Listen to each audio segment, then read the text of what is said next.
So let's talk about this a little bit more with Los Angeles Police Sergeant Cheryl Dorsey. She is retired now. And Cheryl, I guess the first question is, what does the fact that arrests are down and homicides are up tell you about what's going on with policing in Baltimore?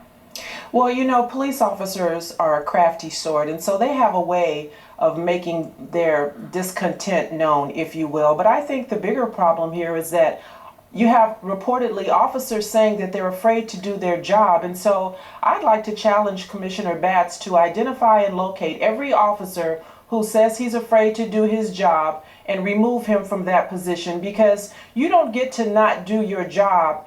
If you're doing the right thing, you have nothing to fear. If you're not mistreating people and severing the spine of someone who made eye contact with you, then you have nothing to fear. What about disciplinary action? Now, we talked about this, this slowdown. Can there be any disciplinary action that could be taken against officers who might be participating in the slowdown?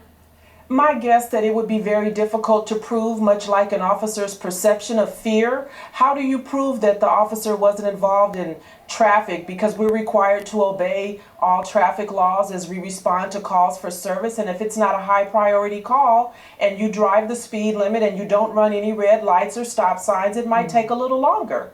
What would help? I mean, if you think about the idea that, many officers don't live where they work, would it help at all if they did live in that city? I don't believe that you have to live in the city where you work in, and there's reasons why you wouldn't want to live in a city where you work in. I wouldn't want to encounter someone who may not be happy with the service that I provided to them because I had to take them to jail. All you really need to do is just care. All you really need to do is have empathy and compassion for the people that you serve. And then you have this meeting between prosecutors and the top police officials taking place. I mean, they met yesterday to try and mend relations, maybe bring both sides together. What is it going to take? Would a meeting like that help, or what's the answer? Well, I believe that the Benevolent Officers Association is to circle the wagons around those wrongdoers and to try to convince us that they did the right thing and that we didn't see what we saw in the Freddie Gray matter. And so I think what needs to happen is I think probably Commissioner Batts needs to go. The officers have voted a no confidence in his leadership ability. And understand, this is his third time as the head of a police department. I don't know why he's struggling with the issues that he's having problems with. And does it concern you, I guess I should say, how much does it concern you about the number of arrests this time compared to last year?